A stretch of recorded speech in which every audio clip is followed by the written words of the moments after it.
नमस्कार प्रिय अनुजो, तुम्हारा स्वागत है भाई एक और ब्लॉग में या फिर एक और वर्कआउट सेशन में। तो आज हमारा लोअर डे एंड अगेन आरडीएल से शुरुआत हुई है और अच्छी चीज़ ये है कि आज भी हमने इसमें काफ़ी अच्छी प्रोग्रेस करी है।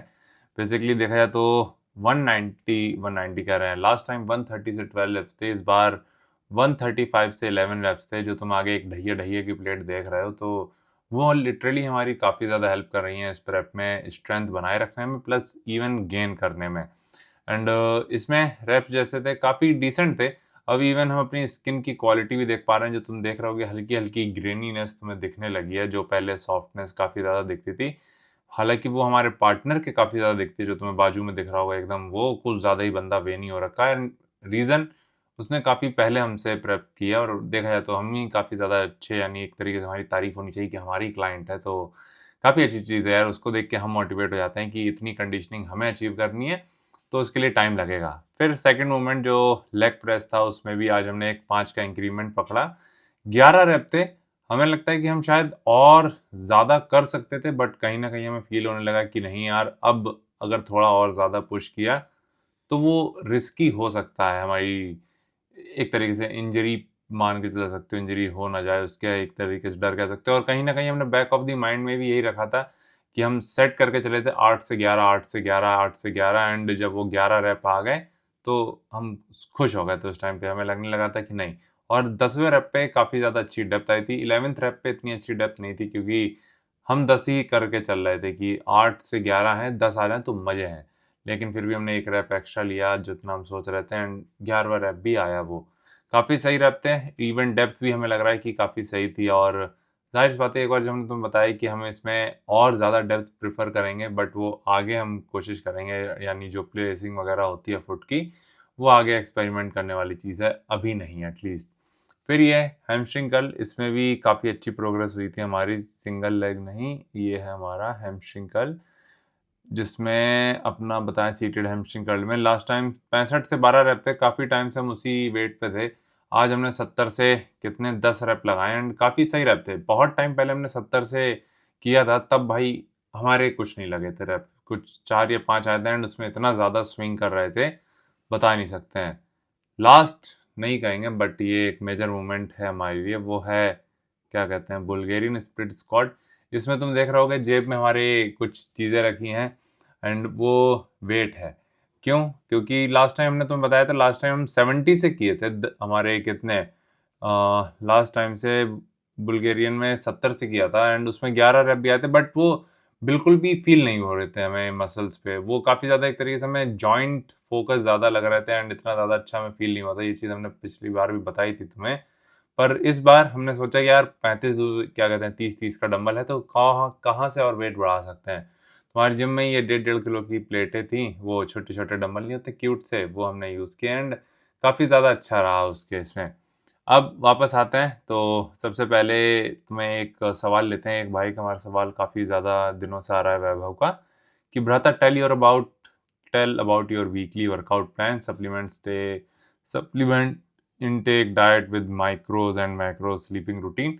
तो काफ़ी डिटेल भरा सवाल है भाई। वीकली रूटीन हमारा यही रहता है ट्रेनिंग का, बताएं तो हम हफ्ते में 4 दिन ट्रेन करते हैं। तुमने काफ़ी हर बारी तुमने हमारा स्प्लिट देखा ही होगा, upper lower rest, upper lower rest rest, इस तरीके से हमारा स्प्लिट रहता है एंड बाकी दिन रेस्ट रहते हैं, बट स्टेप थोड़े से कांस्टेंट रहते हैं 8 से 10 हज़ार, बट उसको हम धीरे धीरे प्रेप में कम कर रहे हैं, क्योंकि कंपटीशन नज़दीक आ रहा है, तो उसको थोड़ा सा सेफ खेलना चाह रहे हैं।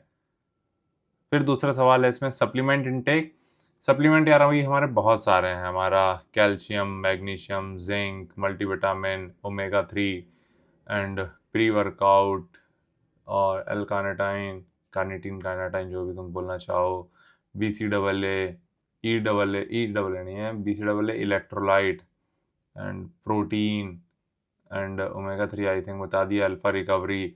ये दुकान है बेसिकली हमारी खुद की सप्लीमेंट की, इस टाइम पे हम बताएं तो लेकिन नेसेसरी हर किसी के लिए नहीं, क्योंकि हम प्रेप में हैं, तो हमें उन चीज़ों की रिक्वायरमेंट होती है। क्योंकि जैसे हमने इसके बारे में रील में भी बताएंगे किसी दिन, न्यूट्रिशनल डेफिशिएंसी जो होती है, वो काफ़ी ज़्यादा एक तरीके से अभी हम उसको लेके काफ़ी ओपन होते हैं, प्रोन होते हैं, या फिर मान के चलो न्यूट्रिशनल डेफिशिएंसी हमें काफ़ी ज़्यादा होने के चांसेस हैं, क्योंकि हमारा कैलोरी इंटेक कम है।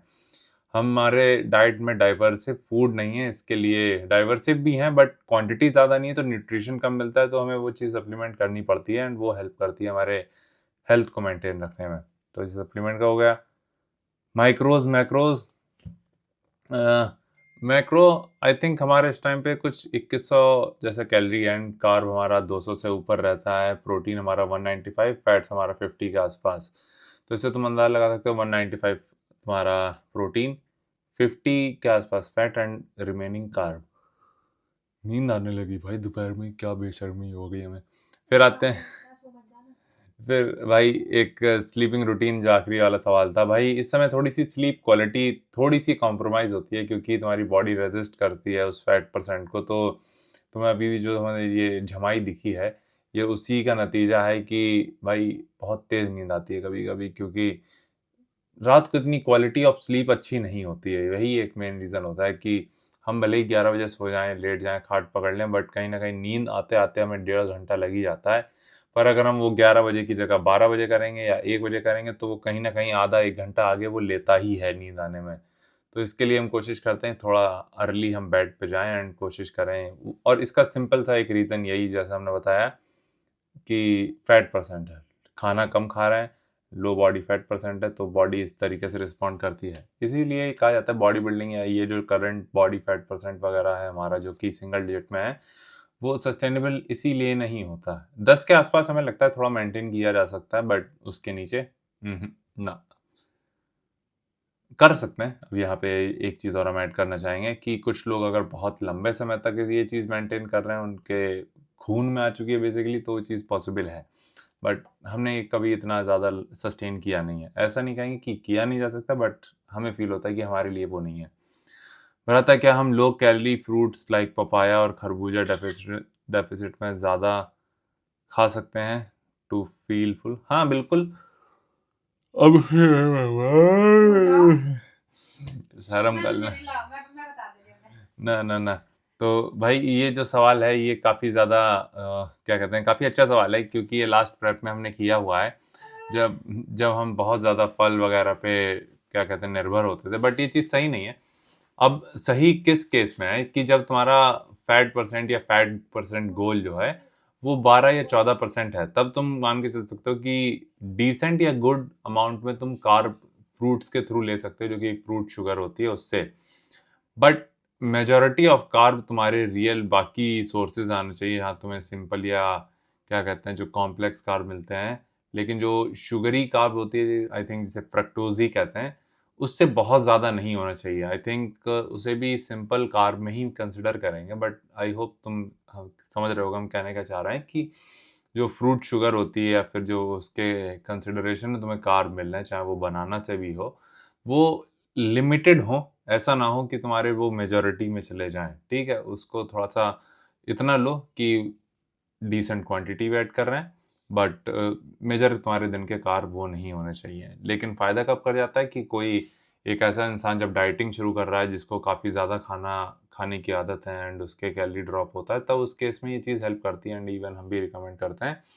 बट जब हम अपने अभी केस की बात करें कि अगर हमारे अभी ज़्यादा खाने का मन करे, तो हम सिर्फ 20 ग्राम क्या कहते हैं जो 20 ग्राम की रोटी होती है उसकी जगह 200-250 ग्राम हम फल भी खा सकते हैं, तो वो चीज़ हमें ज़्यादा फुलर रखेगी। बट सेम हमारी बॉडी उस पर रिस्पॉन्ड नहीं करेगी जिस तरीके से अभी कर रही है। तो वो चीज़ आई होप क्लियर होगी। थोड़ा सा कॉम्प्लिकेट साउंड कर सकती है, बट इसको इस तरीके से मान के चल सकते हो कि तुम्हारी बॉडी फ्रूट्स के कार्ब पे सेम रिस्पॉन्ड नहीं करती है। तब जब हम बता रहे हैं कि जब तुम बहुत ज़्यादा क्वांटिटी में रखते हो कार्ब अपने फ्रूट से एंड कंपेरेटिवली उसके जहाँ तुम मॉडरेशन में फ्रूट्स ले रहे हो एंड मेजर कार्ब के सोर्सेज तुम्हारे वही होने वाले हैं, राइस, ओट्स, ये सारी चीज़ें, रोटी वगैरह। तो दोनों केस में तुम्हारी बॉडी अलग रिस्पॉन्ड करेगी एंड किस में पॉजिटिवली रिस्पॉन्ड करेगी, जहाँ तुम दोनों का बैलेंस लेके चलोगे। तो यही था आज का सवाल जवाब प्लस वर्कआउट की चर्चा। आई होप सही होगा तुम लोग। बाकी कल तुम्हें फिजिक अपडेट के साथ अपडेट करेंगे कि कैसा चल रहा है हमारा ऑलमोस्ट 2 वीक्स आउट तुम कह सकते हो, 2 वीक्स या उससे भी कम आउट, नहीं 2 वीक्स आउट कहना सही रहेगा। तो बस यहीं तक रखते हैं पंचायत। बाकी तुम अपना ख्याल रखना और मिलते हैं अगली वीडियो में। चलो चलो।